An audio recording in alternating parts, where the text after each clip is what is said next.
सुप्रभात आप सभी को। द्रोण सीनियर सेकेंडरी स्कूल के ऑनलाइन क्लासेस में आप सभी का हार्दिक स्वागत है। पिछले क्लास में हम लोग छायावाद के प्रमुख कवि जयशंकर प्रसाद की रचना आत्मकथा को पढ़े थे। हालांकि ऑफलाइन क्लासेस में हम लोग हिंदी व्याकरण में पद परिचय में ये जो 4 सेक्शन है, संज्ञा, सर्वनाम, विशेषण और क्रिया विशेषण पढ़ चुके हैं। ऐसे पद परिचय में और पढ़ना है, जैसे कि संबंध बोधक अव्यय, समुच्चय बोधक अव्यय, विस्मय आदि बोधक अव्यय और निपात को पढ़ना है। लेकिन हम लोग जितना कंप्लीट कर चुके हैं, पहले उसके बारे में हम लोग क्या करते हैं, डिस्कस कर लेते हैं। तो क्लास में हम लोग बहुत सारे प्रश्न को बनाए थे, लेकिन कुछ 10 प्रश्न है जिसको हम क्या कर रहे हैं, रिवीजन के तौर पे हम बता रहे हैं, ताकि अगर आप लोग भूल गए होंगे तो रिवाइज हो जाएगा। जैसा कि आपको बताया जा चुका है कि संख्या को जब डिफाइन किया जाता है पद परिचय में, तो उसमें संख्या में कौन सा भेद है, उसके लिंग, वचन और कारक को बताया जाता है। सर्वनाम में भी सर्वनाम का कौन सा भेद है, लिंग, वचन और कारक को बताया जाता है। और विशेषण में विशेषण का कौन सा भेद है, लिंग, वचन, और उसमें क्या होता है कि विशेष पद को बताया जाता है विशेषण में। तो यहाँ पे देखना है इनको, आपका पहला जो सेंटेंस है वो है वर्षा की बूंद पत्तों में जान लाते थे। तो यहाँ पे सबसे मतलब नहीं है, सिर्फ और सिर्फ किससे मतलब है, रेखांकित शब्द से। यानी जो भी अंडरलाइन वर्ड है, उस अंडरलाइन वर्ड को हमें एक्सप्लेन करना है। तो यहाँ पे अंडरलाइन वर्ड क्या है, पत्तों। यहाँ पेड़ की पत्तों की बात की जा रही है। तो निश्चित तौर पे जातिवाचक संज्ञा होगा। जब किसी भी शब्द से किसी समुदाय या विशेष जाति का बोध हो, तो उसे हम लोग जातिवाचक संज्ञा के अंतर्गत रखते हैं। तो यहाँ पे क्या हो जाएगा, जातिवाचक संज्ञा हो जाएगा। अब अगर वचन की बात की जाए तो पत्तों और पत्तियां,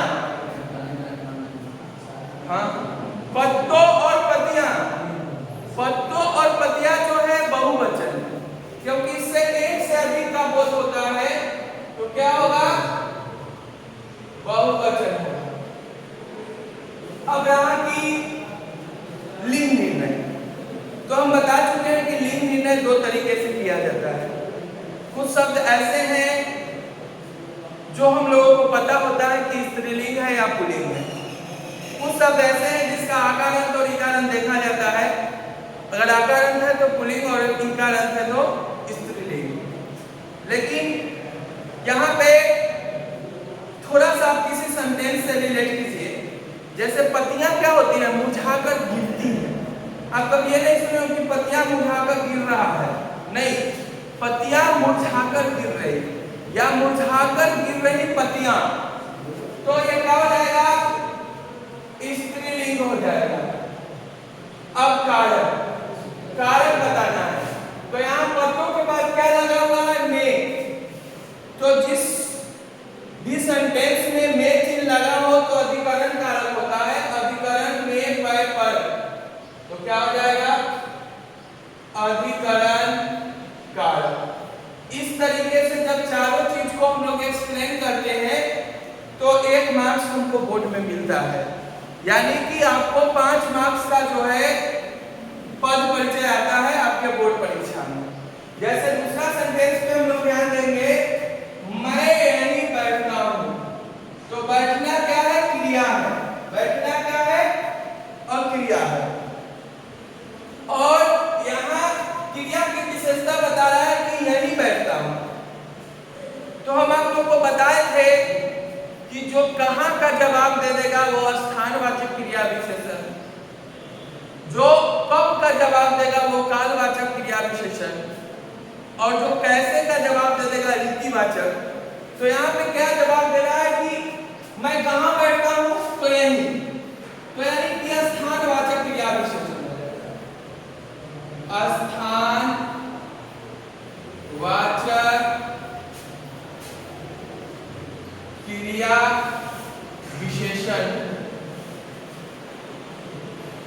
और इसकी अगर विशेष्य की बात की जाए तो यहाँ बैठना क्रिया इसमें लगा हुआ है, बैठना क्रिया लगा हुआ है। अगले सेंटेंस को अगर देखें तो राम का टोपी लाल है, तो यहाँ टोपी लाल है। किसी क्रिया की विशेषता नहीं बताई जा रही है, किसी वस्तु की विशेषता बताई जा रही है। तो जब किसी क्रिया की विशेषता बताई जाती है तो उसको हम लोग क्रिया विशेषण करते हैं, और जब किसी वस्तु की विशेषता बताई जाए तो उसे हम लोग विशेषण करते हैं। तो यहाँ टोपी लाल है। और किसी का रंग, रूप, आकार, वेशभूषा, दशा, दिशा, गुण आदि को बताया जाए तो उसे हम लोग गुणवाचक विशेषण करते हैं। तो टोपी लाल है तो क्या हो जाएगा? गुणवाचक विशेषण। और यहाँ पे एक टोपी की बात की जा रही है तो एक वचन है, और कर्ता के अकॉर्डिंग भी अगर सोचा जाए तो राम का टोपी लाल है, पुल्लिंग। और आप लोगों को मालूम होना चाहिए कि विशेषण में कारक बताने की कोई जरूरत नहीं होती है, आप इतना पर भी छोड़ सकते हैं। अब अगला सेंटेंस है तुम कब आओगे। तुम कब आओगे, तो यहाँ प्रश्न पूछा जाता है। कब क्या है? प्रश्नवाचक सर्वनाम है। कब क्या है? प्रश्नवाचक सर्वनाम है।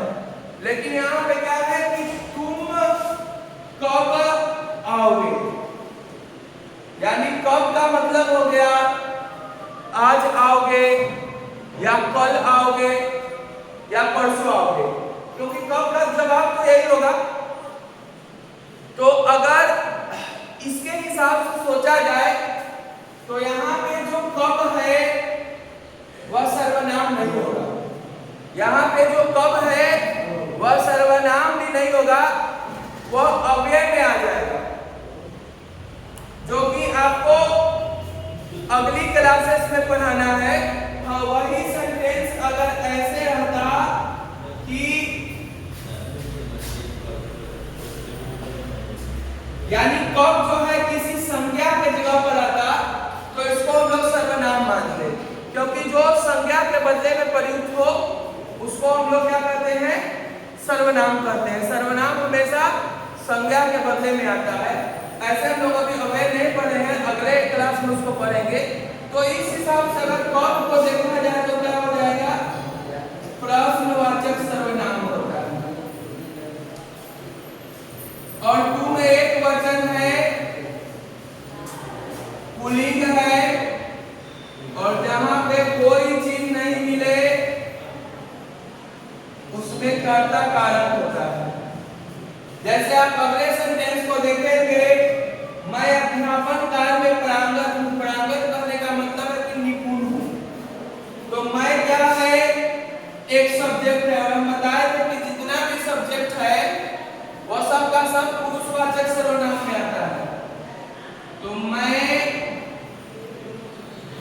पुरुषवाचक सर्वनाम है, और मैं एक वचन है, और मैं स्त्रीलिंग पुल्लिंग दोनों हो सकता है। एक स्त्री अध्यापिका भी बोल सकती है कि मैं अध्यापन काल में पारंगत हूं, और एक पुरुष अध्यापक भी बोल सकता है कि मैं अध्यापन काल में पारंगत हूं। और जहां कोई चीज ना मिले तो उसे हम लोग क्या कहते हैं? कर्ता कारक कहते हैं। आगे आप क्या देखेंगे? शिखर से सूर्य पर सिमट जाना उनका आदत था। यानी किनका आदत था? उनका खुद का आदत था। तो आप लोग को पढ़ाया गया था कि जब स्वयं या खुद का बोध हो, जब स्वयं या खुद का बोध हो तो उसे हम लोग क्या कहते हैं? निजवाचक सर्वनाम।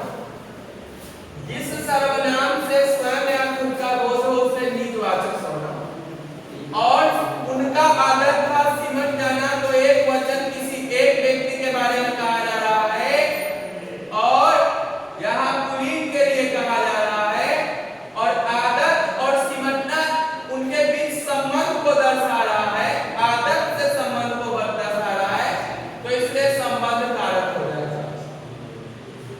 ठीक है। आगे में कमरा 10 फीट चौड़ा था। यहाँ कमरे की विशेषता बताई जा रही है कि कमरा कैसा था, तो 10 फीट चौड़ा, यानी संख्यावाचक विशेषण है। क्या है? संख्यावाचक विशेषण। और एक कमरा की बात की जा रही है, इसलिए एक वचन। और चौड़ा था, चौड़ी भी नहीं है, चौड़ा था, तो क्या हो जाएगा? पुल्लिंग। ऐसे में इसमें इसका विशेषता क्या है, इसका विशेषण भी बता सकते हैं। तो इसका विशेषण क्या है? तो इसका विशेषण है चौड़ा। क्या है? चौड़ा। और नहीं भी बताइएगा तो चलेगा। अगला है, वह बगीचा के बाहर खड़ा है। खड़ा होना एक क्रिया है, और कहां? तो बाहर। पहले ही आ गया, कहां खड़ा है? तो बाहर। तो कहां का जवाब दे, उसको कौन सा क्रिया विशेषण कहते हैं हम लोग? स्थानवाचक क्रिया विशेषण। क्या कहते हैं? स्थानवाचक क्रिया विशेषण। और इसमें अगर विशेष से देखा जाए तो विशेष क्रिया क्या है? खड़ा होना। आगे देखेंगे, दादाजी चाय फूंक कर पीते हैं।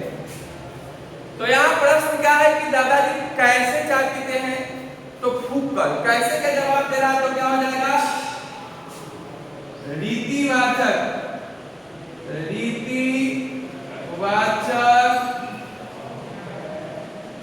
क्रिया विशेषण। और इसका विशेष हो सकता है पीना या फूंक कर पीना। फूंक कर पीना। आगे जैसे चंदन सर का मोटा शरीर है, मोटा दिमाग है, तो यहाँ पे दिमाग क्या है?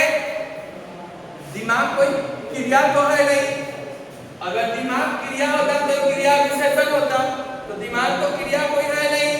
हाँ, एक विषय वस्तु है। तो जब विषय वस्तु की विशेषता बताए तो विशेषण बोलते हैं। तो मोटाई उनका गुण है, तो गुणवाचक विशेषण। और चंदन सर क्या है? अकेले हैं, एक वचन। और चंदन सर आप लोग को मालूम है पुरुष है, तो पुल्लिंग होगा। और इसका विशेष क्या हो जाएगा? तो विशेष मोटा किसके लिए आया है हुआ? तो मोटा आया किसके लिए? दिमाग के लिए। मोटा आया किसके लिए? दिमाग के लिए। तो विशेष दिमाग हो जाएगा, इसमें विशेष पद जो होगा दिमाग हो जाएगा।